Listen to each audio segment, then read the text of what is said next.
mga kapabling, welcome back to my channel. For today's video mga kapabling, meron naman tayong another water heater na ikakabit.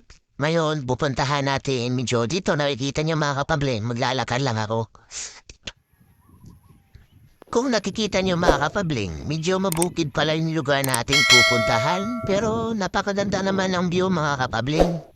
At kung nakikita nyo dito, bihira lang yung tao at sasakyan na dumaraan kasi medyo malayo talaga sa syudad mga kapabling. Bukin talaga mga kapabling. At dito, nagpakyaw na ako ng habal-habal mga kapabling para mapuntahan na natin yung ating customer. Ito na pala yung ating water heater mga kapabling. Itong water heater mga kapabling is multi-point. 6,000 watts pala ito mga kapabling, kaya kailangan natin ng 30 amperes at saka yung wire niya mga kapabling, recommended yung THHN at saka PDX number 12.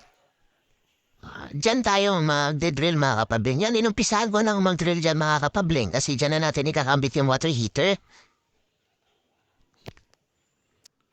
Inumpisahan ko nang ikabit yung ating water heater mga kapabling.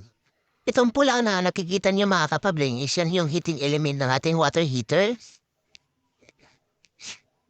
Ito mga kapabling na ituturo ko mga kapabling is yan ang tinatawag na ELCB or Air Click Circuit Breaker.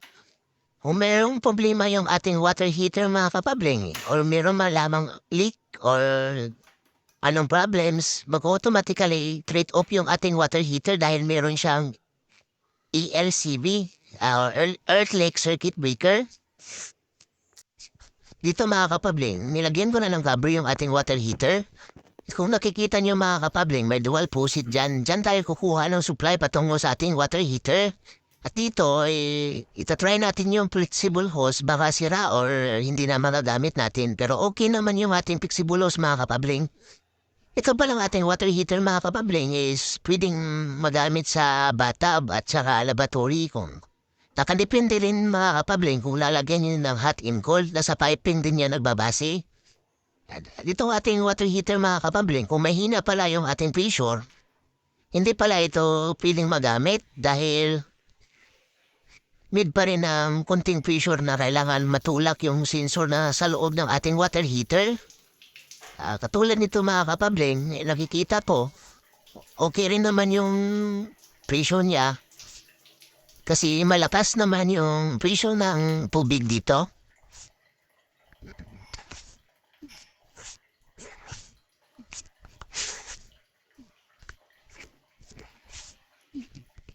Ikinabit ko na rin yung hand shower dito mga kapabling para matry natin yung ating pressure ng tubig kung makaya ba sa ating water heater. Sa nakikita ko mga kapabling, okay naman yung pressure ng tubig. Wala namang problema. Malakas naman mga kapabling. Nilagyan ko na pala ng wire yung mga kapabling. Nasa labas pala yung breaker ng ating water heater. Hindi ko na naipasok. Kasi nandun yung may breaker na kasi doon na nakalagay sa labas.